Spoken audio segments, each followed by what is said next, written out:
pagi semua, apa kabar? Baik, di sini Ibu akan menjelaskan mengenai housekeeping department.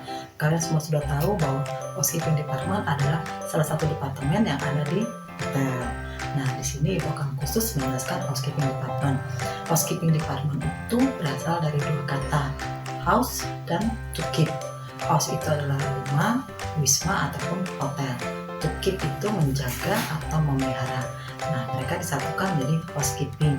Housekeeping yaitu satu departemen yang mengatur atau menata peralatan, menjaga kebersihan, memperbaiki kerusakan, dan memberi dekorasi dengan tujuan agar hotel tampak rapi, bersih, dan menyenangkan penghuninya, yaitu tamu. Nah, di sini ada tugas pokok daripada housekeeping. Tugas pokok daripada housekeeping adalah menyelenggarakan kebersihan dan pemeliharaan area serta perlengkapannya untuk menciptakan suasana nyaman, aman, dan menyenangkan bagi tamu serta karyawan. Selain tugas pokoknya, housekeeping juga mempunyai fungsi pokok. Selain menyelenggarakan kebersihan secara teratur terhadap semua kamar tamu, ruangan umum untuk tamu dan ruangan pelayanan, fungsi pokok housekeeping juga membuat dekorasi, baik di dalam maupun di luar ruangan, serta mengatur seluruh perawatan kamar. Selain itu juga bertugas menyusun rencana pembelian, ya, apa aja yang akan dibeli untuk biaya kebersihan dan pemeliharaan hotel tersebut. Berikutnya adalah menangani linen dan uniform. Jadi seluruh linen, seluruh kain-kain yang ada di hotel, housekeeping yang bertugas menanganinya. Yang berikutnya adalah membina kerjasama yang baik dengan semua departemen yang ada di hotel. Itu sangat diperlukan. Nah, di sini secara sederhana Ibu akan menjelaskan struktur organisasi housekeeping, ya. Setiap hotel mempunyai struktur yang berbeda. Ibu hanya menekankan beberapa poinnya saja. Yang pertama adalah room section. Nah, di sini nanti kita akan fokus ke room section. Tapi secara sederhana Ibu akan menjelaskan beberapa seksi yang ada di struktur organisasi housekeeping. Room section adalah seksi yang bertanggung jawab terhadap kamar tamu atau guest room. Nah, seksi ini mempunyai petugas. Ada petugas pembersih laki-laki, ada petugas pembersih wanita, atau kita sebut juga dengan pramugraha, ya. Nah, di situ kalian akan mengisi titik-titik kosong yang ada di lembar PowerPoint. Yang berikutnya adalah public area section, yaitu seksi yang bertanggung jawab terhadap kebersihan dan kelengkapan semua ruangan hotel kecuali kamar tamu. Jadi, room section dan public area section itu berdampingan. Kalau room section hanya membersihkan kamar saja, sedangkan public area membersihkan seluruh area hotel kecuali kamar. Ya, jadi jelas ya perbedaan antara room section dan public area section. Petugasnya juga ada dua, laki-laki dan perempuan. Nanti kalian akan mencari tahu dan menjawab titik-titik yang kosong tersebut. Yang berikutnya adalah linen section. Linen section adalah seksi yang bertanggung jawab terhadap semua linen dan uniform yang ada di hotel tersebut. Jadi seperti Ibu jelaskan tadi, semua kain-kain yang ada di hotel itu akan diurus oleh linen section. Begitu juga dengan uniform, seluruh pakaian seragam karyawan hotel. Petugasnya disebut dengan titik. Kalian akan mengisinya itu. Berikutnya adalah florist section.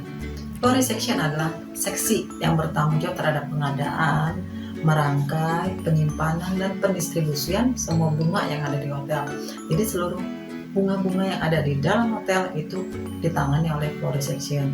Sedangkan taman, bunga-bunga yang ada di luar hotel itu ditangani oleh garden section yang disebut dengan gardener.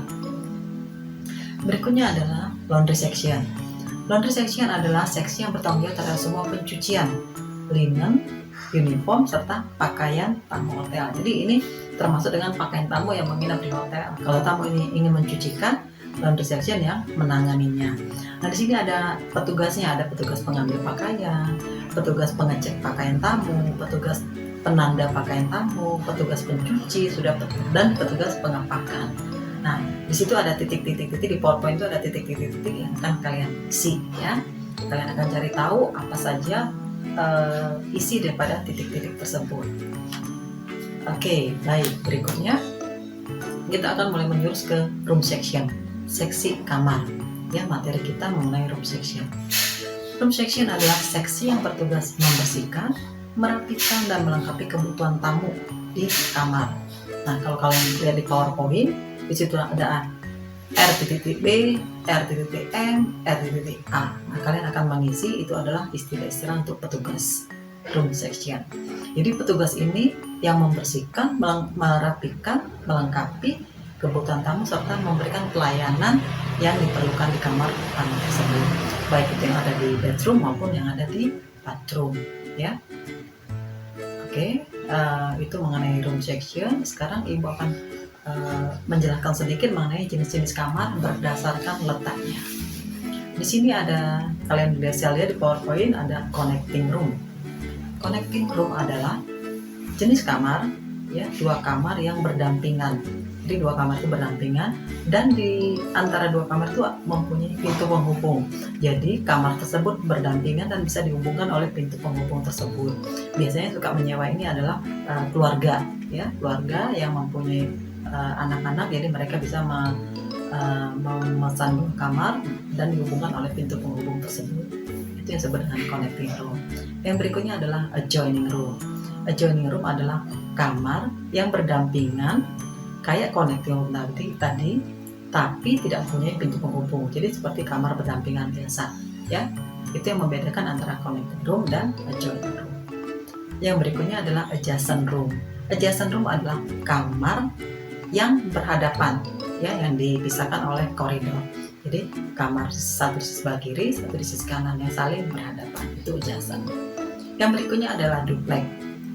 Duplex ini adalah satu kamar yang terdiri dari beberapa kamar tidur, ya, ada di atas, di tingkat atas, dan ada tingkat bawah. Itu dan biasanya dihubungkan oleh tangga penghubung. Sedangkan cabana adalah kamar-kamar yang menghadap ke pantai atau ke kolam renang. Berikutnya adalah lanais. Lanais adalah kamar yang juga menghadap ke pantai, tapi dia mempunyai teras atau balkon. Jadi itu yang membedakan antara cabana dan lanais. Berikutnya adalah outside room. Outside room adalah kamar yang letaknya menghadap ke jalan raya, ya. Sedangkan inside room adalah kamar yang menghadap ke bagian dalam hotel, jadi back hotel, ya. Nah, yang berikutnya adalah end floor. End floor adalah kamar yang terletak di ujung-ujung lantai kamar tersebut. Ada beberapa hotel yang mempunyai ciri khas. Di setiap ujung-ujung lantai, setiap lantai itu mereka memposisikan sebagai kamar suite. Jadi setiap end floor itu adalah kamar suite. Nah, itu adalah jenis kamar berdasarkan letaknya. Berikutnya adalah jenis kamar berdasarkan fasilitas. Di sini ada standard room, deluxe room, suite, executive suite room, dan president suite room. Kamar yang pertama adalah standard room. Standard room itu kamar yang paling sederhana, ya, paling murah, ya. Jadi fasilitas yang ada di kamar tersebut fasilitas yang standar. Sedangkan deluxe room itu sedikit satu tingkat lebih baik daripada standard room, dan luas kamar biasanya lebih luas daripada standard room, ya. Misalnya di standard room tidak ada cuddle jug, di deluxe room itu ada cuddle jug. Berikutnya adalah suite room. Suite room ini adalah satu kamar yang punya beberapa kamar tidur, kamar tamu atau living room, dapur kecil, serta kamar mandi, ya. Nah, itu suite. Sedangkan eksekutif dan presiden suite itu lebih lengkap lagi. Ya, kalau eksekutif suite itu kamar makannya dilengkapi dengan meja makan, ya. Sedangkan presiden suite itu bisa beberapa kamar tidur, bisa beberapa kamar mandi, bahkan di living roomnya bisa dibuat ruang meeting kecil. Nah, itu adalah jenis kamar berdasarkan fasilitas kamarnya. Baik, kita akan melanjutkan materi berikutnya adalah macam-macam status kamar. Status kamar ada occupied. Apa itu occupied? Occupied adalah status kamar yang berisi kamar tamu. Jadi ada tamu di kamar tersebut, itu statusnya occupied. Ada occupied clean, ada occupied dirty. Berikutnya adalah vacant. Vacant adalah status kamar yang kosong. Jadi tidak ada tamu di kamar tersebut. Berikutnya adalah don't disturb. Don't disturb adalah status tamu yang tidak mau diganggu. Ya, jadi tamu itu tidak mau diganggu oleh seorang pramugara, tidak mau diganggu oleh siapapun. Berikutnya ada double lock. Double lock adalah status kamar yang terkunci 2 kali oleh tamu dari dalam, sehingga petugas pramugaraha tidak bisa membukanya. Berikutnya adalah CI. CI adalah check-in, tamu yang baru tiba di kamar tersebut. CO adalah tamu yang baru saja check out dari kamar tersebut.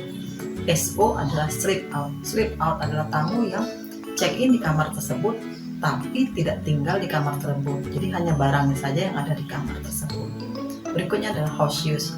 House use adalah status kamar yang ditempati oleh para staff yang ada di kamar tersebut. Itu biasanya oleh manajer maupun oleh general manager. Berikutnya adalah OO atau out of order, status kamar yang tidak dijual karena rusak. Berikutnya adalah NB adalah occupied no baggage, biasanya tamu yang check in di kamar tersebut tidak membawa barang, ya. Berikutnya adalah EA, expected arrival, kamar yang sudah disiapkan karena tamunya akan tiba, ya, tamu yang akan segera tiba di hotel tersebut. Sedangkan ED adalah expected departure, yaitu tamu yang diharapkan segera check out dari hotel tersebut. Yang terakhir adalah complementary.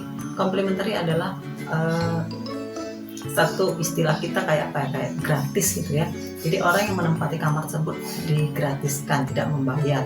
Ada full complimentary, ada half complimentary. Full itu gratis seluruhnya. Kalau half itu ada yang gratis makan saja atau gratis menginap saja. Oke, baiklah, itu dulu materi kita mengenai status kamar pada kali ini. Terima kasih, sampai jumpa.